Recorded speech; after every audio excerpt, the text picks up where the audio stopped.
जब अहले खिरत की बातों पर कुछ जाहिल शोर मचाते हों, जब अहले खिरत की बातों पर कुछ जाहिल शोर मचाते हों, जब बुलबुल हो तस्वीरें चमन और कौवे गीत सुनाते हों, जब चिड़ियों के इन घोंसलों में कुछ सांप उतारे जाते हों, जब माली अपने हाथों से गुलशन में आग लगाते हों, उस दौर में हम दीवानों से तुम कहते हो खामोश रहो। महज कागज के पन्नों पर उकेरी गई कोरी भावनाएं नहीं, बल्कि सच्चाई, नैतिक मूल्यों और मौलिक अधिकारों की बारीकियों पर सैकड़ों बहसों के बाद अंगीकार की गई एक मुकद्दस किताब, भारत का संविधान, जो भारत को एक संप्रभु, समाजवादी, धर्मनिरपेक्ष, लोकतांत्रिक गणराज्य घोषित करता है। हम आज यहां एक बेहद जरूरी बहस के लिए इकट्ठा हुए हैं। कानून के रखवालों की मौजूदगी से विज्ञान भवन का कोना कोना रोशन है। मैं अंगीकार की गई एक मुकद्दस किताब, भारत का संविधान, जो भारत को एक संप्रभु, समाजवादी, धर्मनिरपेक्ष, लोकतांत्रिक गणराज्य घोषित करता है। हम आज यहां एक बेहद जरूरी बहस के लिए इकट्ठा हुए हैं। कानून के रखवालों की मौजूदगी से विज्ञान भवन का कोना कोना रोशन है। मैं अभिषेक मनु सिंघवी जी को और उनकी पूरी टीम को मुबारकबाद देता हूं इस बात के लिए कि इस मुश्किल दौर में इस लड़ाई का अलंबरदार बनने का जो फर्ज आपने निभाया है, वो बहुत ही तारीफ के काबिल है। किसी भी लोकतांत्रिक व्यवस्था में अगर हाकिम के दिमाग में यह बात घर कर जाए कि मेरा आदेश ही है मेरा शासन, तो फिर यहां से शुरू होती है बुनियादी परेशानी। जिनके जहनों में फिल्मी डायलॉग घर कर जाते हैं, उनकी नजर में संविधान के पन्नों की अहमियत नहीं रह जाती है। साथियों, याद करिए, संविधान निर्माता डॉक्टर बाबा साहब अंबेडकर जी कहते थे कि आर्टिकल 25 संविधान की आत्मा है। हर नागरिक को धर्म को स्वतंत्र रूप से मानने की और उसके प्रचार प्रसार की आजादी है। लेकिन मौजूदा सरकारें संविधान की रूह के साथ छेड़छाड़ कर रही हैं। धर्मांतरण विरोधी कानून हो, लव जिहाद का कानून हो, सीए का कानून हो, वक्फ अमेंडमेंट एक्ट हो या फिर बुलडोजर का एक्शन हो, यह सिर्फ संविधान की रूह के साथ छेड़छाड़ नहीं, बल्कि डॉक्टर बाबा साहब अंबेडकर की आत्मा के साथ भी नाइंसाफी है। मेरी आंखों के सामने देश के कोने कोने से आए हुए वकील साथी बैठे हैं।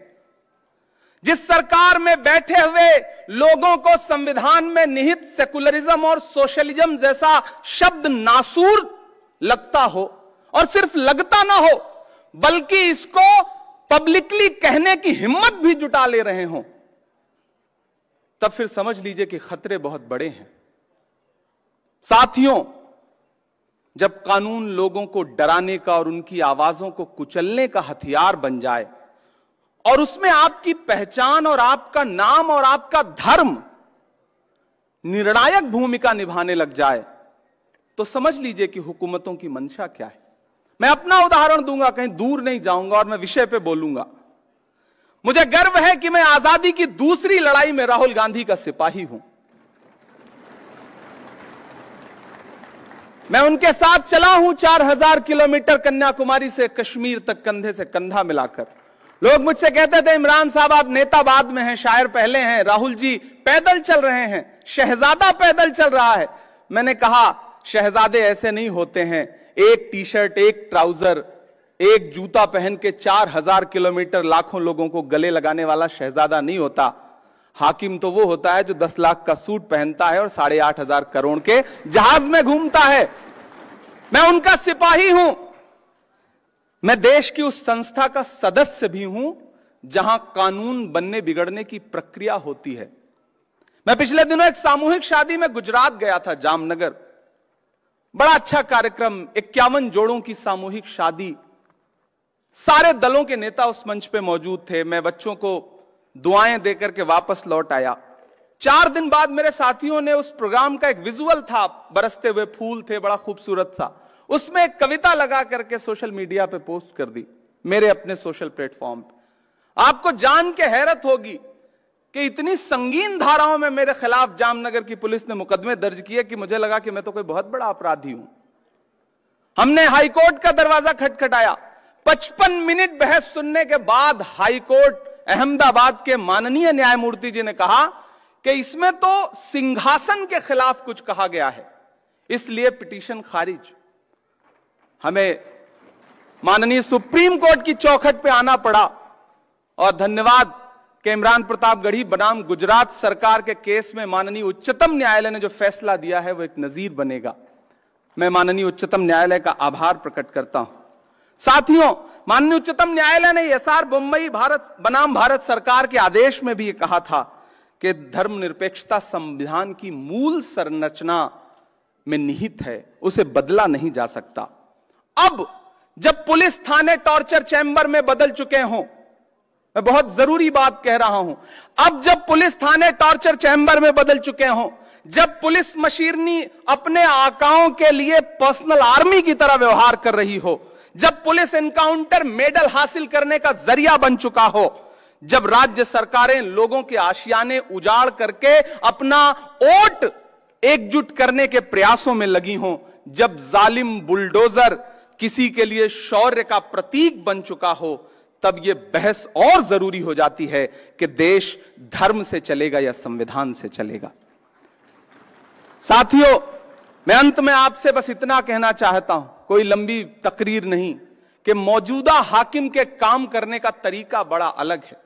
पहले वो अपने कारिंदों के जरिए दुष्प्रचार करवाते हैं, फिर खुद बाहर निकल करके उन्हीं चीजों पर उनकी विशेषताओं का बखान करते हैं। आप कैसे भूल सकते हैं कि दशकों से देश की संसद की महत्ता को कोसने वाली पार्टी के प्रधानमंत्री बनकर 2014 में जब नरेंद्र मोदी जी देश की संसद में पहुंचे थे तो सबसे पहले उन्होंने देश की संसद की सीढ़ियों पे मत्था टेका था। याद है आप सबको वो मंजर? और उस मत्था टेकने का अंजाम क्या हुआ कि महज 10 साल के अंदर उन्हीं सीढ़ियों से बनी हुई संसद को बदल दिया उन्होंने। पुरानी संसद बदल के नई संसद कर दी। इस बार उन्होंने संविधान को मत्था टेका है, तो खतरा बढ़ गया है।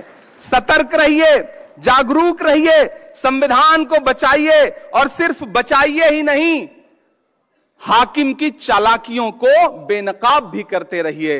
कातिल ने किस सफाई से धोई है आस्तीन, कातिल ने किस सफाई से धोई है आस्तीन, उसको खबर नहीं कि लहू बोलता भी है। बहुत शुक्रिया।